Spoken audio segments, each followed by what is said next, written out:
सभी मित्रों का स्वागत करता हूं। रीट परीक्षा में फर्जीवाड़े से परीक्षा रद्द होगी क्या? इसको लेकर मैं बिल्कुल तार्किक, लॉजिकली और वास्तविक बात करने वाला हूं आपसे।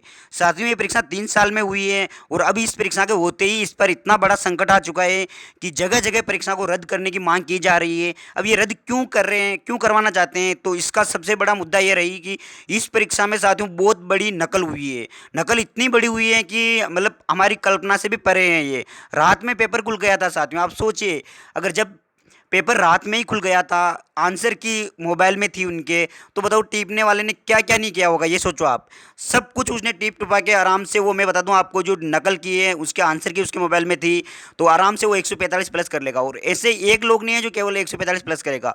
हमारे राजस्थान में हजारों लोग ऐसे हैं जिन्होंने नकल की है। पूरे प्रशासन बिक चुके थे साथियों, रात में पेपर खुल चुके थे। सोचिए आप, पुलिस वालों के पास पेपर 8 बजे आ चुके थे, तो आप क्या अनुमान लगा सकते हो उससे?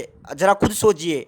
अगर हम इस परीक्षा में जिसके, मान लो, मैं ये कहना चाहता हूँ आपसे कि 135 नंबर आप लेके आ रहे हो, जो पढ़ने वाला बच्चा है और वो 135 नंबर लेके आ रहा है, इस चीज़ को समझना आप।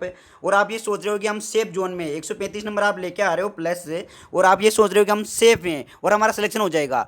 आपको पता है इस रीट में कितनी बड़ी नकल हुई है, लोग कहाँ कहाँ मतलब क्या क्या नहीं किया लोगों ने नकल के लिए।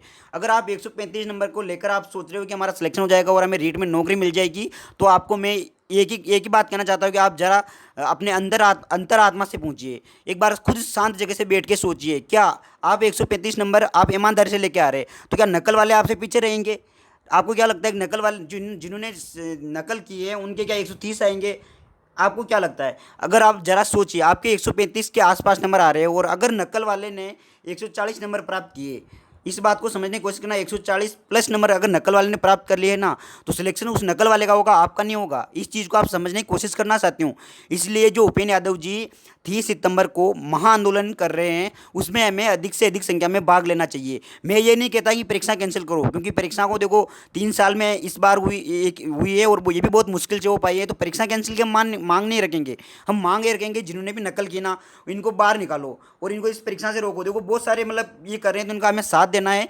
ये एक अकेले आदमी कुछ नहीं कर सकता, आपको पता है, संगठन में शक्ति है। तो मैं सभी मेरे युवा भाइयों से कहना चाहता हूँ कि जो 30 सितंबर को महाआंदोलन हो रहा है, इसमें आप अधिक से अधिक संख्या में भाग ले। और कहना क्या है, हमारा नारा क्या रहेगा कि जो भी चीटिंग की है ना, इनको बाहर निकालो, तब जाके हमारा नंबर आ पाएगा साथियों। वरना तो मैं पहले से कह दूं, आप 135 वाला भी इसमें से बाहर हो जाएगा, देखना जब रिजल्ट आएगा तब। अगर ये नकल जी जो रहे ना, इसमें काफ़ी हर जगह धरने की बात की जा रही है, हर जगह सब अलर्ट है। देखो हर जगह, मतलब आप देख लो ना रात में, मतलब और तो छोड़ो आप, ये गवर्नमेंट टीचर जो आराम से टीचर बन चुके, इनको मतलब मनसा इनकी ठिकाने नहीं थी। ये चीटिंग करवाने में लगे हुए थे, ये परीक्षा देने चले गए ये दूसरे की जगह।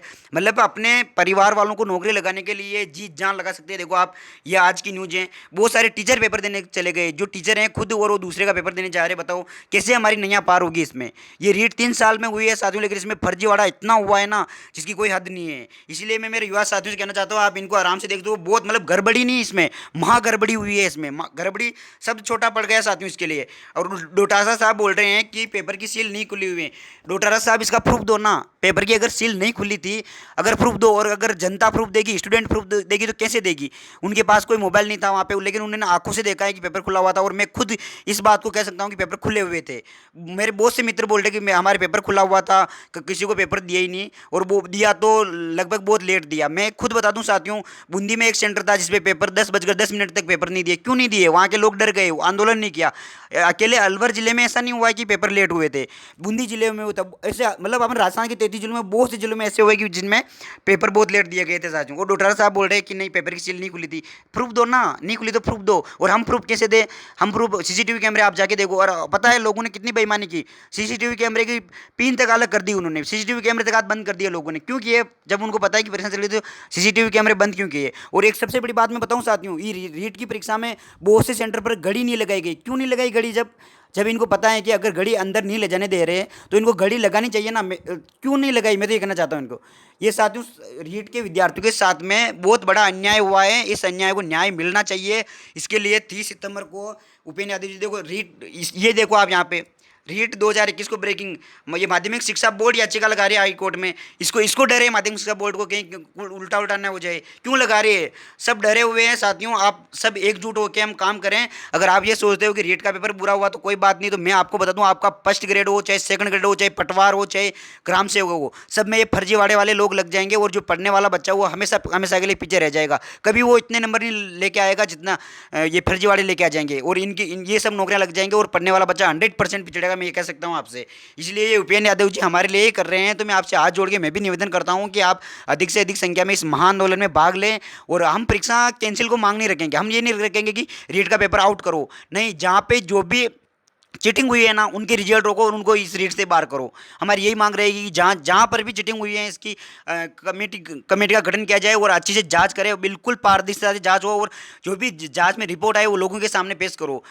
क्योंकि आजकल फर्जीवाड़ा इतना हो चुका है कि उस रिपोर्ट में फर्जीवाड़ा कर देंगे ये, तो लोगों को जनता रिपोर्ट देगी और जनता निर्णय लेगी इसका, तब जाके इस रीट में पारदर्शिता रहेगी, वरना तो मुझे नहीं लगता कि 135 वाले का सिलेक्शन होगा इसमें। इसलिए साथियों, मैं तो आपसे इतना सा कहना चाहता हूँ कि उपेंद्र यादव जी हमारे लिए ही कर रहे हैं, तो अधिक से अधिक देखो आओ, मतलब मैं बोल रहा हूँ जितनी जनसंख्या अधिक होगी ना सरकार उतनी ही मतलब डर जाएगी। और हकीकतें हैं कि क्योंकि संगठन में शक्ति है, अकेला आदमी कुछ नहीं कर पाएगा, जितनी ज़्यादा जनसंख्या होगी उतना ही ये होगा। और आपके 135 नंबर है ना, तो आप सेफ जोन में हो कब, जब आप इस फर्जीवाड़े को, ये जो नकल हुई ना इसको हटाओगे तब, वरना तो आप भी ये सपने देखना छोड़ना पड़ेगा आपको। और इसी में नहीं, आने वाली सेकंड ग्रेड फर्स्ट ग्रेड सब में जाओगे। क्यों? क्योंकि फर्जीवाड़ा अगर नहीं रोका ना तो, अरे गवर्नमेंट टीचर अगर फर्जीवाड़ा कर रहे हैं, आप सोचो किस पे उम्मीद लगाओगे आप? जो गवर्नमेंट टीचर की ड्यूटी लगाई वो फर्जीवाड़ा करे, वो अपनी पत्नी को अपने बच्चे को उनको नौकरी लगाना चाहते हैं, तो किससे विश्वास करोगे आप? तो साथियों, मैं निष्कर्ष के रूप में आपसे लास्ट बात ये कहना चाहता हूँ कि जो 30 सितंबर को ये उपेंद्र यादव जी एक महाआंदोलन की घोषणा कर रहे हैं और इन्हें तारीख फिक्स कर दी है, जगह जगह राजस्थान में आंदोलन की बात की जा रही है। तो हम तो बस न्याय चाहते हैं, हम परीक्षा आउट करवाना नहीं चाहते, हम तो न्याय चाहते हैं कि जो जिनने नकल की उनको बाहर करो। ठीक है साथियों, धन्यवाद। जो भी हो आप कमेंट में बताना, और मैं उस पर सोच विचार करके तार्किकता के साथ आपसे पुनः बात करूंगा मैं। धन्यवाद साथियों।